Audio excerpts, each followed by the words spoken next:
Hey guys, welcome into another episode of 410 Sports Talk. I'm James Haskell, along with my co-host Glenn Martin, and the news is ramping up here in Ravenstown. Really excited to talk about some of the moves that the Ravens are making, in preparation of free agency, just being, as far as being salary cap responsible and things like that, getting out in front of it. But before we get into the breaking news for the Ravens, go ahead and hit the subscribe button so you stay up to date. Make sure that you turn your notifications so every time some news breaks, you guys are the first ones to know. But without any further ado, Glenn, the Ravens, why don't you break the news? They're reworking a deal with one of our players. Who is that? And give us some details.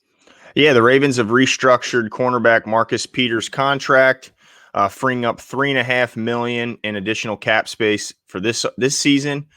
He was initially set to get, I think, $11.5 million in base pay with a $13.5 million cap hit, and now he'll get $10 million in base salary and count, I believe, just below $10 million against the salary cap.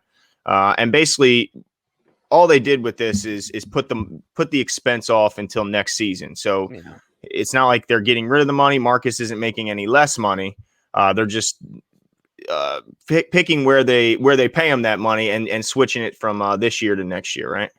Yeah, absolutely. It's interesting because the one thing I did see is that they didn't do, I guess, the max restructuring, which would have taken it to a $5 million reduction. Instead of a $3.5 million reduction. So I wonder strategically what the reasons for that were. But it's exciting to see the Ravens doing some moves to prepare for incoming rookies. But more what everyone wants to know is going after somebody in free agency, right? Yep. Whether that's once again a cap casualty or these free agencies that we see all over the news. So definitely going to be really interesting.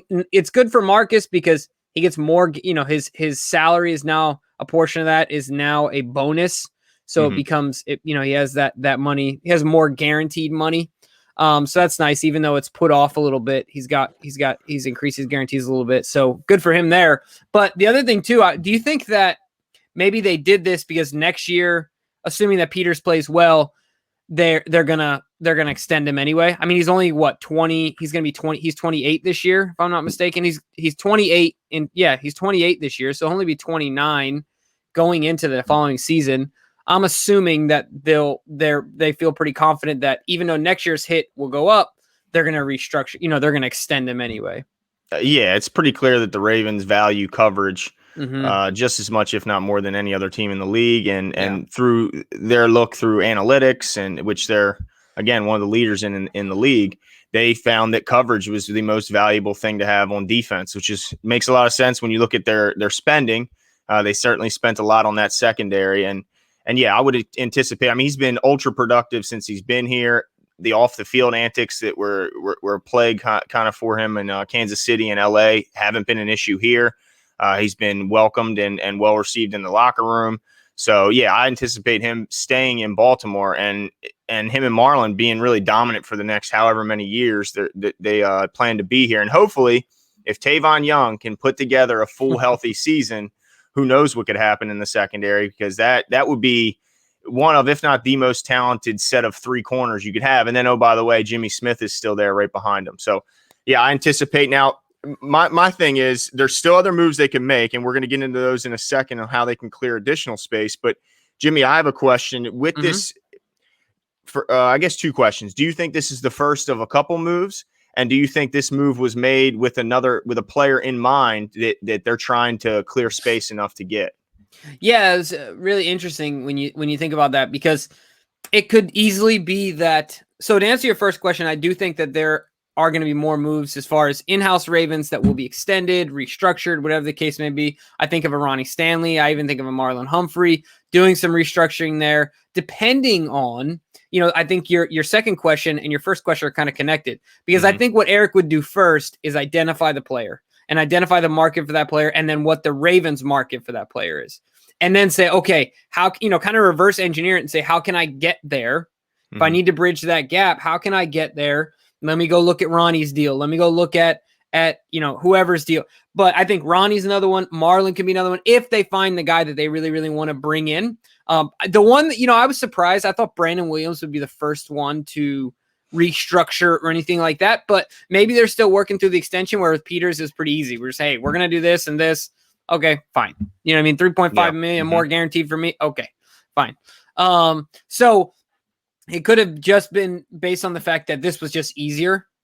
It's like, let's just get this out of the way. Really easy. Operationally speaking, boom, let's knock it out. But I think that Brandon is the next domino as far as an extension slash, restructure. We'll put them in the same bucket. But I also see Stanley and Marlon, if I identify the right people, as candidates for that restructure slash, well, not an extension. They just got extensions, but definitely restructure. And then the last thing I'll say about that is, two things come to my mind when it comes to if they have players in mind.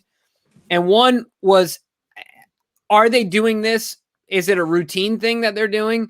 Or I just also thought it was interesting that they just signed Gus a second round tender, or they just designated him a second round tender yesterday. And then today, that same exact number that Gus count against the cap, they're taking away from Peter's contract. I wonder if, I get a little concerned, and I hope that this isn't the case, but it might be a situation where, okay, well, let's pay Gus because a long-term deal doesn't look like it's imminent.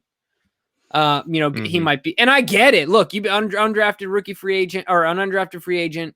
You want to break the bank to the best of your ability when you get that opportunity, and maybe they just aren't willing to spend $6 to $8 million a year for Gus Edwards.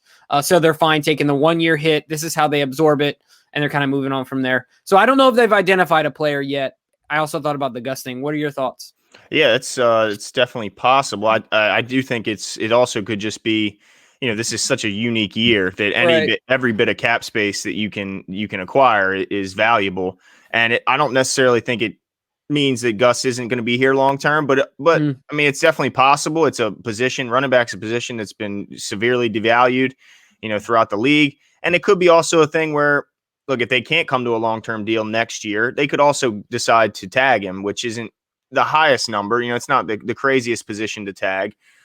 So I could also see that being a possibility. But yeah, it's going to be interesting to see how they try and get, or if they try and get more cap space. Because you mentioned Ronnie Stanley could get restructured, and that could clear a little over $5 million in cap space. Marlon Humphrey could get a restructure and clear just under $2 million. Let's see, Justin Tucker could clear $1.5 million or more in a restructure, and Chuck Clark $1 million.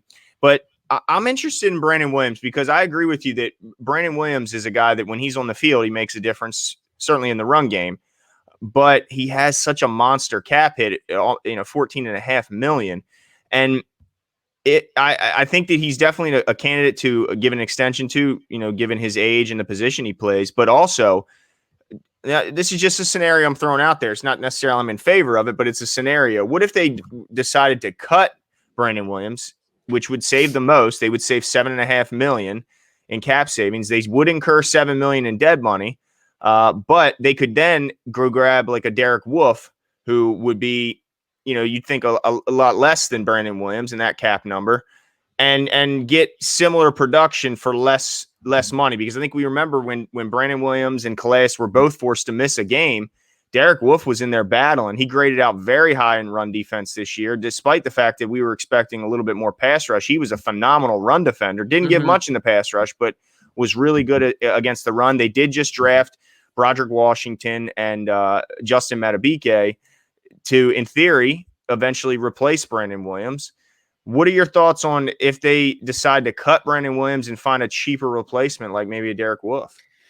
Yeah, I don't know. I get nervous thinking about that because I agree with you. He graded out well, but the only other thing that comes to my mind, I know he was on the line by himself, but that overtime game when we lost to the Titans, and Derek Wolfe gave everything he could. Yeah. But it's just hard to duplicate what Brandon Williams does at the same level, because sometimes you just have to have it physically, right? Not that, but he's just different. Not that he doesn't have physical gifts to do his job, but he's built differently. And so I think the Ravens, the only reason I would say I don't think I see it happening is because I think the Ravens are a bit of traditionalists.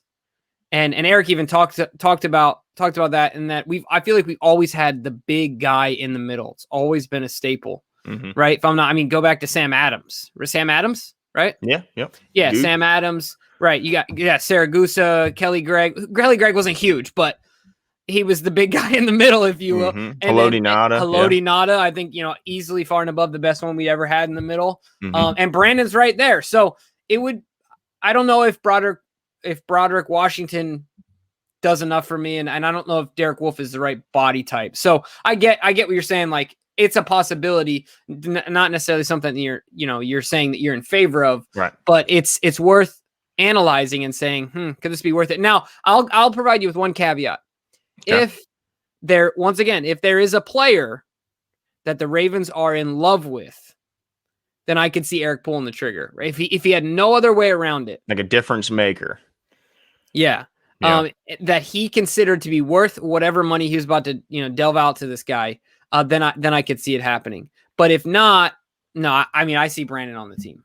Yeah. No, I agree with you. I just thought that would be a source where they could get some space and could pick up some cap room. But yeah, I would be sad to see Brandon Williams gone. And I'd be kind of surprised too, because the way the coaching staff and front office talks about him, he's a Raven, and he's always been, I mean, talk about that guy in the locker room. Watching that guy dance and move after and before games, he's a goofball. I mean, that's the kind of guy you want to keep things light in the locker room. It's a high-pressure game. This is a game that, these guys are constantly under the microscope, and there's always somebody behind them ready to take their job and do it for cheaper. So having a guy like Brandon Williams, who's such a great locker room guy and kind of a goofball, I think is nice to have. But yeah, as far as Marcus Peters, this isn't necessarily a shocker, but I'm glad to see them clearing up as much space as they can. I'm hopeful that they are in the market for someone, have someone in mind, whether that be offensive line, edge, or even a wide receiver or tight end type, maybe a Zach Ertz trade, which we're hearing should be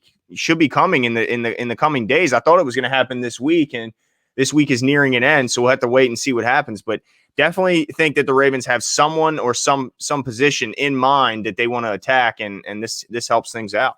Yeah, absolutely. You guys let us know what your thoughts are regarding Marcus Peters, and if you think the Ravens already have someone in mind, have someone targeted, or you think this is just routine, Cap being fiscally responsible, as Eric likes to say. Give us your thoughts on all things regarding this and the Ravens in general in the comments below, and we'll talk to you guys soon. See you.